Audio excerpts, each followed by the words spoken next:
I thought I was being followed. Turns out I'm famous. Somewhere else. I started noticing it about 3 weeks ago. Little things, really. A woman on the subway staring a bit too long. A guy in a hoodie who kept walking a few paces behind me down 3rd Avenue. A man in the grocery store who kept circling back to the same aisle I was in, even though it was the freaking olive oil section. Who needs that much olive oil? At first, I chalked it up to city paranoia. New York's full of weirdos, right? You learn to keep your head down and earbuds in. But this wasn't that. This felt personal. The weirdest part? They never seemed threatening. Just fascinated. Like I was a painting in a museum they couldn't believe they were seeing in real life. Then, one evening, I was sitting on the train headed uptown. End of the day, exhausted, earbuds in but no music playing, a classic eavesdropper's trick. This older guy, maybe 50s, well-dressed but with this slightly twitchy energy, sits across from me. He keeps glancing at me. I pretend not to notice. Finally, he leans forward and says, barely above a whisper, "It's really you." I look up, confused, kind of half smiling. "Sorry, what?" He smiles wide. "Too wide. You came through. I saw you on the broadcast. You're the chosen one, right?" I blinked at him. No?" He laughs, like I just told a really good joke. "You don't have to pretend. Not with me." The train pulled into 59th. He stood up, still smiling, and whispered, "They're going to be so happy you're back." Then he walked off and disappeared into the crowd like it was nothing. I thought about that for hours after. And now I can't stop looking over my shoulder. After that subway encounter, I started noticing them more often. The Watchers. That's what I started calling them in my head. They were never aggressive. Just present. There was a woman outside my building 2 mornings in a row. Short, silver hair, big green scarf. She never came in. Just stood across the street, holding a newspaper but never turning a page. When I walked out, she watched me like I was some kind of miracle walking. Then came the letters. They started showing up in my mailbox, handwritten, no return address, no stamp. Just tucked inside like the mailman had placed them himself. The first one said, "We see you. We remember. Welcome back." That was it. The second came a few days later. This one was longer. Written in looping cursive on yellowed paper. "When the veil opened, we weren't sure you'd return in your original form. But we know you now. Your eyes haven't changed." I don't even know what that's supposed to mean. I asked my landlord if anyone had been around the mailroom. He shrugged and said maybe one of the neighbors was trying to mess with me. But I've lived in this building for 4 years. No one knows me that well. No one cares that much. Except now, apparently, a bunch of strangers do. Last night, I walked home late. I was crossing 87th when I passed a man who stopped in his tracks, looked at me, and fell to his knees. Just collapsed. He whispered something I couldn't hear. I paused. "Are you okay?" He looked up at me with tears in his eyes and said, "The sovereign lives."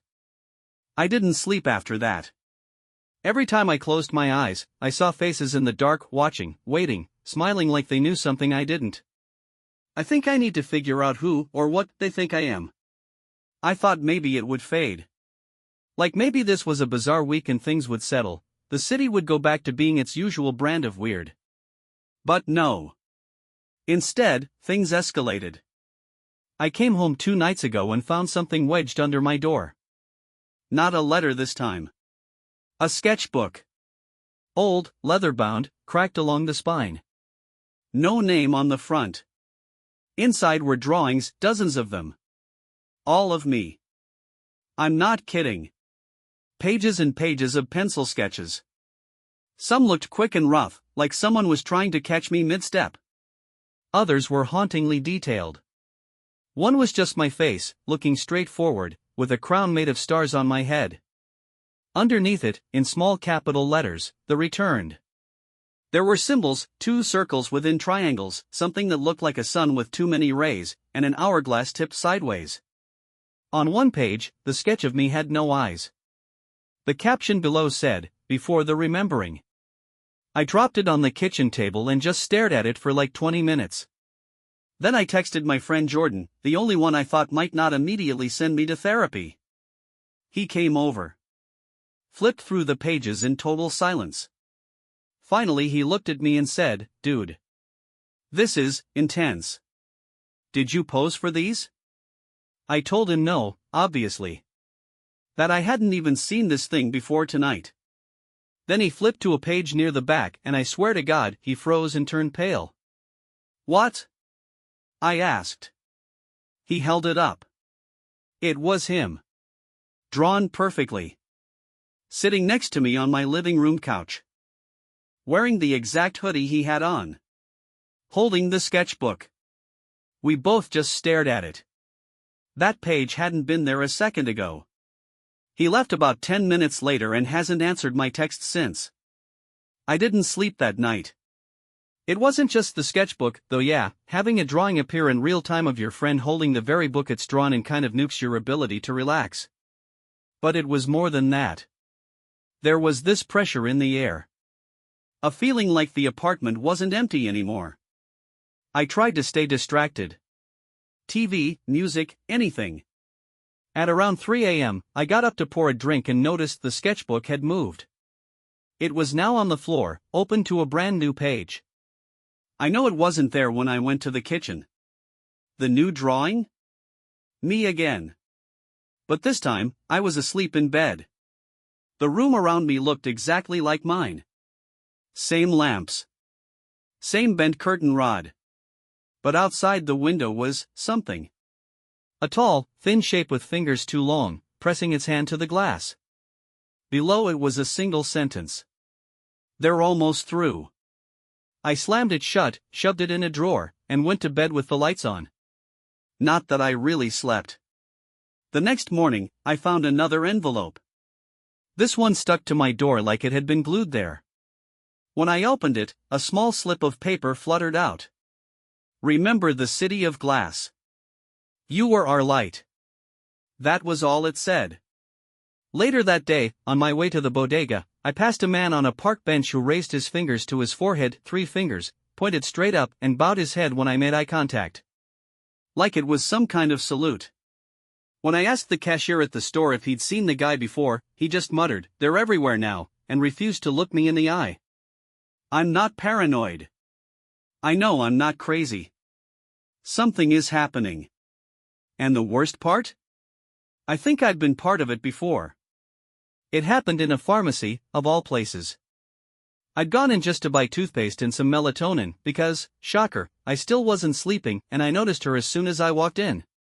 Late 30s maybe, black coat, strawberry blonde hair pulled into a messy bun.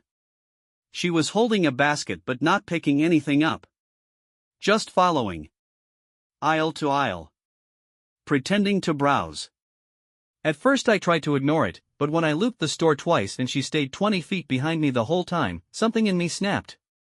I doubled back, caught her off guard in the vitamins aisle. "You need something?" I asked, louder than I meant to. I sounded angrier than I felt, nervous, more than anything. She looked up, eyes wide, and her whole face crumpled. "I'm sorry," she whispered. Then she started crying. Not loud, just this quiet, wrecked sobbing like she hadn't let herself cry in years. I froze. She reached into her coat pocket and pulled out a photograph. It was old, water-damaged. But the face in it? Me. Standing in front of a strange building made of curved glass. Wearing clothes I've never owned. Smiling. "You were gone for so long," she said again. "But they said if we waited, if we had faith, you'd return." I asked her what she was talking about. Who they were. Where that photo was taken. She just shook her head, trembling. "They'll find you soon," she whispered. "The veil won't hold much longer. You can already feel it, can't you?" And then she left. Just walked out of the store, leaving the photo in my hands. I still have it. It's sitting on my desk right now. I don't remember ever being in that place, or owning those clothes. But the expression in the photo? That smile? I've never smiled like that in my life. It didn't feel like a dream. It felt like remembering. I was standing in the middle of a city that shimmered like it was made of water and crystal. The buildings stretched impossibly high, curved and humming softly, like they were alive. Light refracted off every surface, bending into colors I don't have words for, shades that seemed to throb with sound. And all around me, people were gathered. Hundreds. Thousands. Faces of every age, every kind, all dressed in flowing robes of silver and white. And they were chanting. My name. Not my full name, not what's on my license or mail. But a name that felt older. Like a title. It sounded like Oren. Or Oren. Something close, but not quite right in English. They knelt. And then someone stepped forward from the crowd. Tall, androgynous, eyes like storm clouds. They held a scepter made of coiled glass and said, "You must remember before the veil collapses. You are our anchor. Our sovereign." I asked who they were.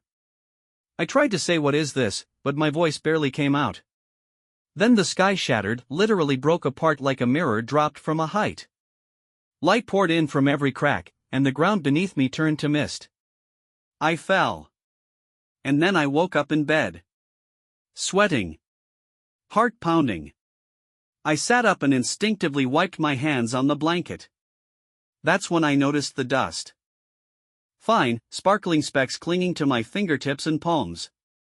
It looked like powdered glass. I checked my sheets, my clothes, my nightstand, nothing was broken. No source for it. It was just there. I stared at my reflection in the window, and for half a second, just half a second, I thought I saw someone else's face instead of mine. I don't think this is a dream anymore. I think something's coming through. It started with a low hum.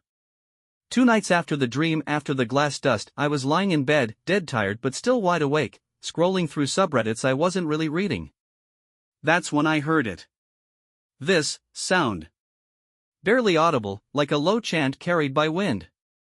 Not a melody, not words I recognized. But somehow I knew it was a name. My name. I sat up and looked out my window. And I saw them. 3 people.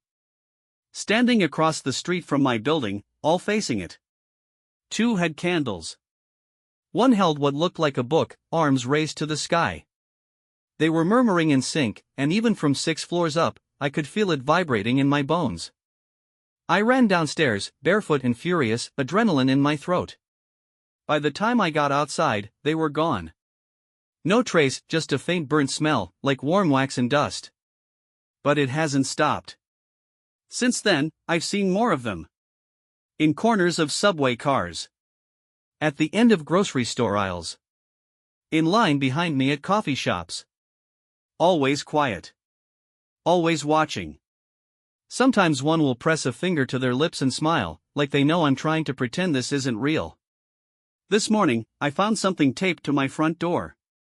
A torn page from a book, an actual book, not printed paper. Written in the same loopy handwriting as the letters before. The heading at the top said, "When the Sovereign begins to awaken." Underneath, a single passage was underlined in red. They will hear the name before they speak it. The veil will thin.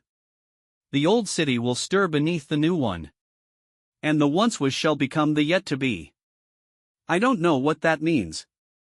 I don't know what any of this means. But tonight, when I stood brushing my teeth, I caught a sound beneath the bathroom fan.